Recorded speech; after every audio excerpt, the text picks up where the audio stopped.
Guys, gals, a very rare opportunity. There's a Reed Model 105 VISE, a heavy VISE.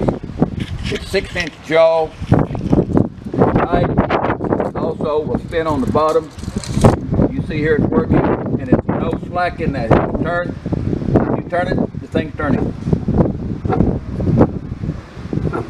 You clamp something in there, it'll be there when the morning comes. Got the name on it.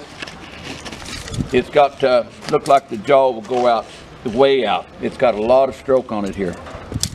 A very, very nice vise. You got 4 holes tight down with 4 brackets.